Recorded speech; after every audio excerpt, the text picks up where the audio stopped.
Mga mandirigmang samurai sa Pilipinas at nakikipaglaban para sa kanilang bagong relihiyon at paniniwala. Ito ang kwento ng mga Japanese mercenaries ng Kastila sa Pilipinas at ang kanilang pakikipaglaban para sa mga digmaan ng Imperyong Espanyol. Pero bago ang lahat, huwag kalimutang mag-subscribe at i-click ang bell icon para sa mga susunod na kwento dito sa Abiseth TV.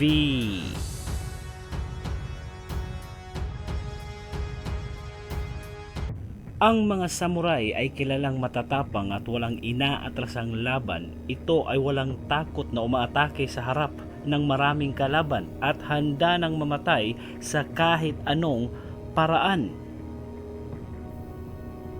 Alam ito ng mga Kastila dahil sa kanilang mga naririnig sa mga Tsino na ang mga Hapon ay magagaling sa pakikipaglaban, lalo na sa skills nito pagdating sa espada o sa kanilang mga katana, swords. At nakaharap din mismo ng mga Kastila ang mga Hapon sa labanan. Nakita nila kung gaano ito kabilis gumalaw at galing sa sword fighting at napaka-focus. Kahit na mas marami ang kalaban ay hindi ito sumusuko. Noong 1570s, ang kolonya ng Espanya sa Asia, ang Pilipinas, ay bago pa lang. Hindi pa secure ang paghawak ng mga Kastila sa bansa dahil kakasimula pa lang ng kanilang pamumuno sa Pilipinas. Ang Spanish forces sa Pilipinas ay palaging nakikipaglaban sa mga piratang Hapon sa bahaging norte ng mga baybayin ng Luzon at hindi ito basta-basta na pirata lang dahil may mga armor ito, baril at kanyon at nagbigay ito ng malaking problema sa mga Kastila. Ang mga Hapon na ito ay ang pinaka-threat sa mga Espanyol sa rehiyon. Ayon sa sulat ng Gobernador General sa Hari ng Espanya at kanyang sinabi na kamahalan, ang mga Hapon ay mga matatapang lalahi at walang tigil na nanghaharas sa mga nitibo sa Pilipinas. May mga dala pa silang mga kanyon at mga baril. Nakasuot pa ito ng mga armor. Lahat ng ito ay bigay sa kanila ng mga Portuges. Patuloy ang pagsasalakay ng mga piratang Hapon sa Pilipinas hanggang noong 1582 kung saan naganap ang Japanese Woko invasion sa Cagayan. Pinamunuan ni Juan Pablo de Carrion at naglayag ang puwersa ng mga Kastila para atakihin ng mga Hapon sa bahaging norte ng Luzon. At nang magkaharap ang dalawang puwersa, nagsimula agad ang labanan. Sa tindi ng labanan, umakyat ang mga Hapon sa barko ng mga Kastila at nagkaroon ng hand-to-hand combat. Ipinakita ng mga piratang Hapon kung gaano sila kagaling sa labanan ng espada at naggulat din ang mga Kastila sa bilis at tapang ng mga pirata kung hindi dahil sa mga baril ng Kastila at sa bilis din itong maglagay ng bala ay natalo na sila ng mga Hapon kaya sunod-sunod na ang putukan sa barko.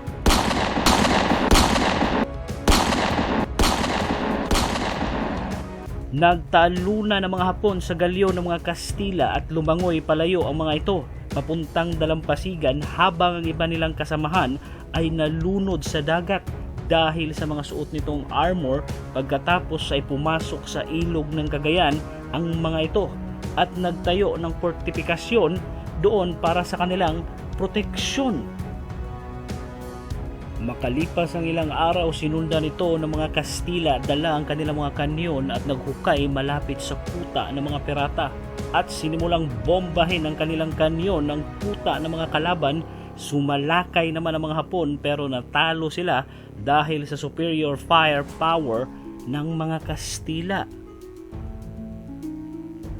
At sa mga nagdaan na taon, nagkaroon pa ng ibang encounter mga Espanyol at Hapon pero hindi na ito naging threat sa kanila. Pero sa mga labanang ito, nagpapatunay na hindi basta-bastang kalaban ng mga Hapon dahil sa taglay nilang tapang at galing sa pakikipaglaban. Dahil dito naisipan ng mga Kastila na pwede nilang hikayatin ng mga Hapon na makipaglaban para sa kanila, lalo na noong panahong yun na maraming Kristiyanong Hapon ang tumatakas sa kanilang bansa dahil ipinagbabawal ang mga Kristiyano sa Japan.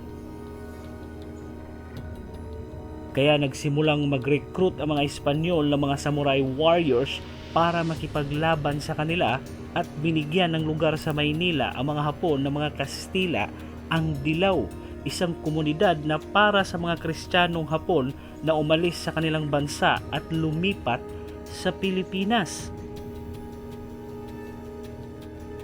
Klase-klaseng mga Japanese Christians ang naninirahan sa Dilaw or Paco sa panahon ngayon. Ito ay mga mangangalakal, artist at meron pang daimyo. Pero higit sa lahat ay ang mga samurai warriors na kung saan ay magiging Japanese mercenaries na mga Kastila sa Pilipinas. Ang mga exiled na samurai na ito ay mas magaling pa makipaglaban sa mga peratang woko na na-encounter ng mga Kastila sa Cagayan dahil ang kanilang mga na-recruit na samurai ay talagang ang trade ay pakikipaglaban, kaya mas na-impress sa mga Espanyol sa kanila. Ilang beses ginamit ng mga Kastila ang samurai warriors sa mga rebelyong naganap sa Pilipinas. Isang beses nakita mismo ng mga Espanyol na umatake ito sa katutubo at tinamaan sa tiyan ng sibat, pero idiniin pa ang sibat sa tumama sa katawan ng samurai para makalapit ito sa kalaban at sabay taga ng kanyang dalang katana, sword.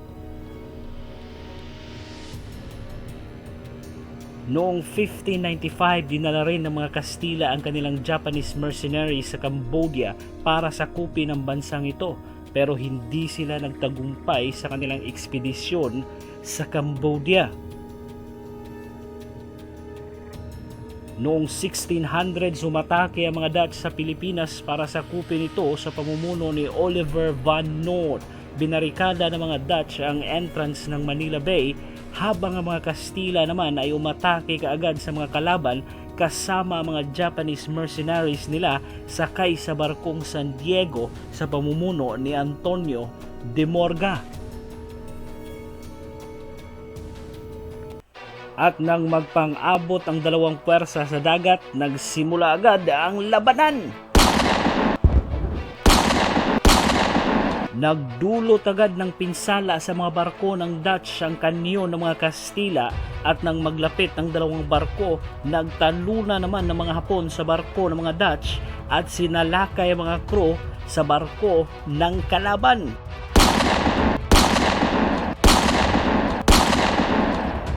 Habang palapit ang isang barko ng mga Kastila, ang San Bartolome, sa barko ng Dutch na inakyat ng mga Hapon, nagsigawa naman kaagad ang mga Kastila na wag na itong paputukan dahil nakuha na ito ng mga samurai, pero pinatay ng mga Hapon at Kastila ang lahat ng Dutch survivors sa barko nila.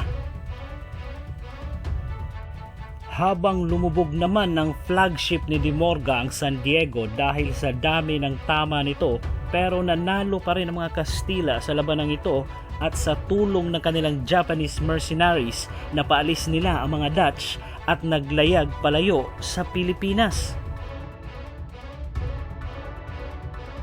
3 taon ang makalipas matapos ang pang-aatake ng mga Dutch sa Maynila.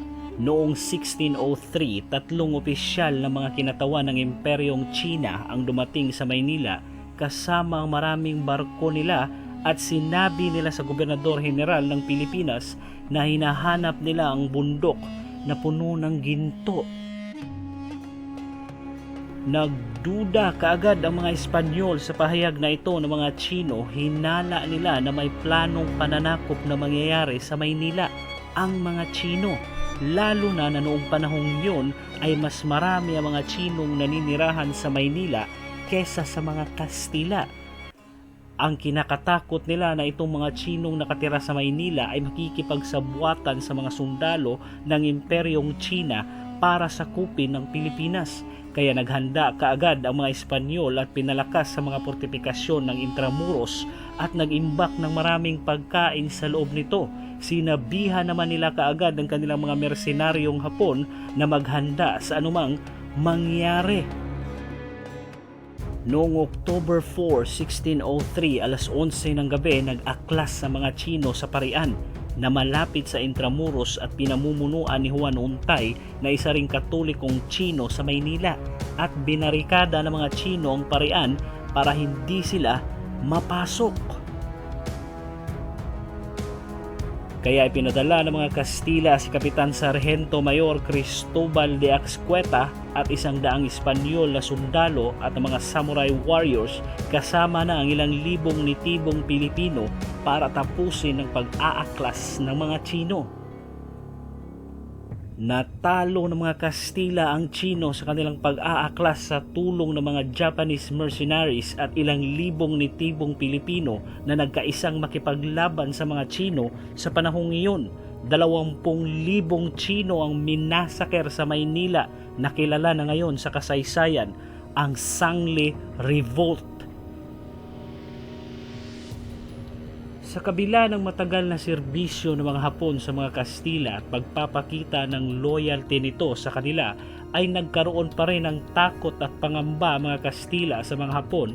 Kaya noong 1605 ang Gobernador General ng Pilipinas ay nagdesisyon na itigil na ang paggamit sa mga samurai at baka sila naman ang susunod na mag-aaklas at baka mahihirapan na ang Kastila na pigilan ito. Sa huli, tinapos ng mga Kastila ang serbisyo ng mga Hapon dahil sa kanilang takot na magrebelde ito at lalo na ang threat ng mainland Japanese invasion sa Pilipinas noon, pero nag-iwan ito sa kasaysayan na ang mga mersenaryong Hapon ng mga Kastila ay walang takot sa kahit anong labanan para sa kanilang bagong tahanan, ang Pilipinas. Hanggang dito na lang at huwag kalimutang mag-subscribe dito sa Abiseth TV para sa mga susunod na kwento. Maraming salamat sa panunood.